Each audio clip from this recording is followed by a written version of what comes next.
कालेबुङका खेलाडीहरूले राज्य एथलेटिक्स च्याम्पियनसिप 2025 मा आफ्नो दम देखाएका छन्।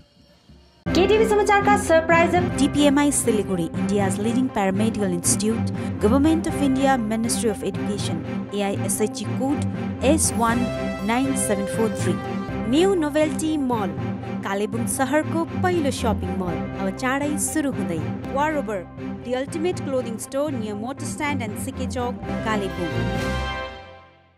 कालेबुङ जिल्ला अन्तर्गतका खेलाडीहरूले कोलकाताको सल्ट लेक स्थित विवेकानन्द युवा भारती मैदानमा साई स्पोर्ट्स कम्प्लेक्समा आयोजित 73औं राज्य एथलेटिक्स च्याम्पियनसिपमा उत्कृष्ट प्रदर्शन गरेका छन्।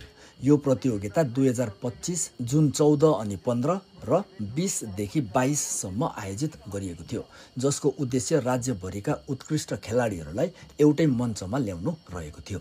3 दिने प्रतियोगितामा कालेबुङ जिल्ला खेल सङ्घ अन्तर्गतका एथलेटिक्स खेलाडीहरूले 2 स्वर्ण, 1 रजत र 1 काँस्य पदक जितेका छन्। कालेबुङबाट विभिन्न उमेर समूहहरूमा भाग लिने खेलाडीहरू यस प्रकार रहेका छन्। Madan Bhandari 5000 metre under 23, Ajay Bhujel 5000 metre र 10000 metre under 20, Sachin Chhetri 5000 metre र 3000 मिटर स्टेपल चेज अन्डर 23, प्रबल छेत्री 5000 मिटर र 10000 मिटर पुरुष वर्ग र गोविन्द सिन्हा 1500 मिटर र 5000 मिटर अन्डर 20 रहेका छन्। यी मध्ये अजय भुजेल अन्डर 20 वर्गमा 10000 मिटर दौडमा स्वर्ण पदक तथा 5000 मिटरमा रजत पदक प्राप्त गरे भने सचिन छेत्रीले अन्डर 23 वर्गमा 3000 मिटर स्टेपल चेजमा स्वर्ण र 5000 मिटरमा काँस्य पदक जितेका छन्। अजय जो यानमाकुम पन्बुबाट हुन् र सचिन बाख्राकोटबाट रहेका छन्। दुवैजनाले गान्तोक स्थित रेसियाङ खेल मैदानमा पछिल्लो 3 देखि 5 महिनासम्म कडा अभ्यास गरेका थिए। आर्थिक कठिनाइहरूको बावजुद उनीहरूले आफ्नो परिवार तथा कालेबुङका जिल्लाधिकारीको निरन्तर समर्थनका कारण प्रशिक्षण जारी राख्न सकेका थिए। खेलप्रतिको उनीहरूको लगाउ, समर्पण र व्यक्तिगत बलिदानले आज सम्पूर्ण कालेबुङलाई गौरवान्वित बनाएको छ। कोलकाताबाट फर्किएका खेलाडीहरूले सिधै कालेबुङ जिल्लापाल बालसुब्रमण्यम टीसँग भेट गरेका छन्। जिल्लापालले खेलाडीहरूलाई खदा पदक र प्रमाणपत्र प्रदान गर्दै उनीहरूको सफलताप्रति बधाई दिएका थिए। उनले जिल्ला प्रशासनद्वारा यहाँको खेलाडीहरूलाई प्रोत्साहनका लागि निरन्तर सहयोग प्रदान गरिने बताएका छन्। साथै आगामी दिनहरूमा अन्य खेल विधामा संलग्न खेलाडीहरूलाई पनि हौसला दिने आश्वासन दिएका छन्।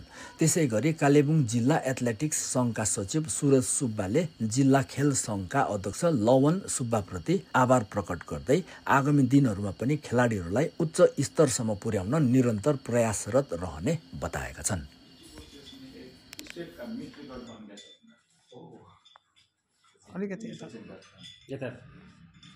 हम लोग का 2 बच्चा लोग इधर जीत के आया state level athletic meet say.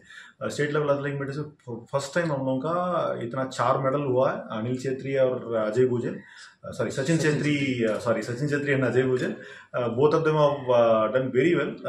They have done gold medal, 2 gold medals and 1 silver and bronze. इस साल हम लोगों का इतना सारा मेडल्स मिला है। मैं डिस्ट्रिक्ट एथलेटिक एसोसिएशन को भी, कालिम्पोंग डिस्ट्रिक्ट स्पोर्ट्स एसोसिएशन और डिस्ट्रिक्ट एडमिनिस्ट्रेशन के तरफ से धन्यवाद जानना चाह रहा हूँ।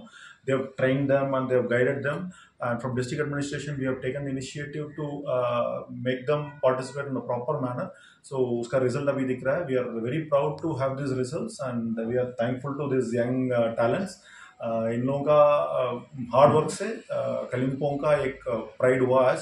So we are very happy for this and we will be further developing all sort of sports including athletics, because athletics is a bigger gamut. हम लोगों का कल international Olympics डे था, so we wanted to take it forward and target it and district level हम लोग और भी championship कराएंगे।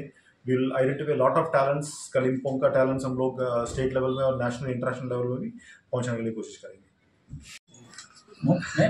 हजुर यो स्पोर्ट्स चाहिँ हाम्रो यो 73rd स्टेट एथलेटिक च्याम्पियनसिप जो सल्ट लेक साई स्टेडियम कलकत्तामा भएको, अनि यो चाहिँ 20 देखि 20 जुनदेखि 22 जुनमा चाहिँ हाम्रो क्लोजिङ थियो।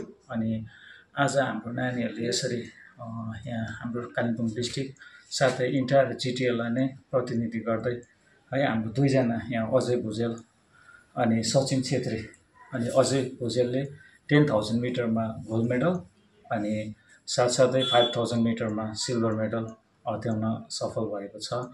अनि त्यसरी नै हाम्रो सचिन छेत्री उहाँले स्टिपल चेसमा एउटा स्टेटको मिड रेकर्ड राख्न सफल बनेका छन्। अनि यसरी नै 5,000मा उहाँले ब्रोन्ज मेडल हाम्रो कालिम्पोङ डिस्ट्रिक्टको झोलीमा हाल्न उहाँ सफल हुनुभएको छ। अनि यो एउटा अफिसियल इभेन्ट हो। अनि यो अफिसियल इभेन्ट माध्यमद्वारा नै हाम्रो नानीहरू यसरी नेसनल खेल्नुको लागि, इन्टरनेसनल खेल्नुको लागि चाहिँ यो अफिसियल इभेन्ट हुन एकदमै आवश्यक छ।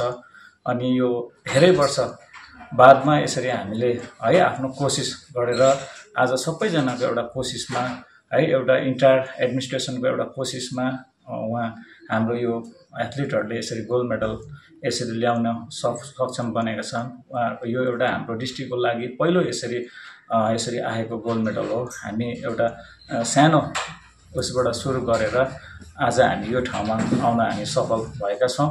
र एउटा डिस्ट्रिक्ट स्पोर्ट्स एसोसिएसन एउटा हाम्रो मदर बडी, एउटा अम्ब्रेला बडी हो। अनि यो स्पोर्ट्सबाट चाहिँ हामीले यहाँबाट मात्रै हामीले धेरै नानीहरूलाई है आफ्नो डिसिप्लिनमा हामीले यसरी स्टेटमा, नेसनलमा हामीले लान सक्छौँ। यो चाहिँ एउटा प्लेटफर्म छ। अनि यसले धेरै फङ्सन अहिले गरिरहेको छ धेरै डिसिप्लिनमा। अनि हामी यो डिस्ट्रिक्ट स्पोर्ट्स एसोसिएसनका हाम्रो लवन सुब्बाजीलाई पनि यसमा हामी उहाँलाई धन्यवाद दिन चाहन्छौँ, ताकि उहाँको एउटा अथक प्रयासमा धेरै कामहरू अहिले हुन सकेको छ। साथसाथै हामी एउटा यो एथलेटिक जो हामीले हेरिराखेका छौँ, एथलिट हुनुमा धेरै कुराको खर्च, धेरै प्रकारको मतलब हाम्रोमा धेरै प्रकारको यङ ट्यालेन्टहरू छ। अनि यो यङ ट्यालेन्टहरूलाई हामीले कसरी चाहिँ उनीहरूलाई एउटा राम्रो एक्सपोज गर्न सक्नुपर्ने कुराहरू छ। अनि त्यसमा चाहिँ हामी सबै मिलेर हामी अगाडि बढाइराखेका छौँ यो नानीहरूलाई। अनि आज हामी खुसी छौँ हाम्रो यसरी डिस्ट्रिक्टमा यो नानीहरूले यसरी मेडल लिएर आउन सफल बनेको छ। अनि हामी हाम्रो एडमिनिस्ट्रेटिभ सर, हाम्रो यहाँ आइपिएस आइएस सरलाई हामी एकदमै धन्यवाद भन्छौँ। उहाँले हामीलाई एउटा मौका दिनुभयो। हाम्रो डिवाइओ म्याडमलाई हामी धन्यवाद दिन्छौँ। उहाँले हाम्रो नानीहरूको लागि सुरुदेखि नै एउटा इनिसिएटिभ लिइदिनु भयो। अनि हामी जिटिए चिफ हाम्रो अनित सरलाई हामी धन्यवाद दिन्छौँ। हाम्रो एमएलए सरलाई हामी धन्यवाद दिन्छौँ। हाम्रो एमओडी सभासद हाम्रो पौल सिमिक सरलाई पनि हामी धन्यवाद दिन्छौँ। आउँदो दिनहरूमा यो नानीहरूले अझै राम्रो ट्रेनिङ गर्न पाउनेछ भनेको हामी आशा गर्छौँ। अनि यो नानीहरू सँगसँगै धेरैभन्दा धेरै नानीहरू यसरी एउटा स्पोर्ट्स करियरलाई लिएर अगाडि यो डिस्ट्रिक्ट बढ्नुपर्छ। अनि आज हामीले हेर्दै गर्दाखेरि इन्टायर 23वटा डिस्ट्रिक्टको नानीहरू आज त्यस मैदानमा यसरी एउटा महाकुम्भ एउटा स्टेटको जो नेसनल सेलेक्टर जुन सेलेक्सन यो ट्रायल जस्तै एउटा यो 23वटा डिस्ट्रिक्टको नानीहरूले भाग लिएको यो एउटा ठुलो एउटा स्टेट मिट हो। अनि यसरी 23वटा डिस्ट्रिक्टको नानीहरूमा यसरी अन्डर 23 र अन्डर 20मा आज मेडल हाम्रो साथमा आउँदाखेरि हामी एकदमै इन्टायर हामी यो कालिम्पोङ डिस्ट्रिक्ट अनि इन्टायर जिटिए नै हामी एकदमै खुसी छौँ भनिकन मेरो यो 2 शब्द यहाँ राख्छु।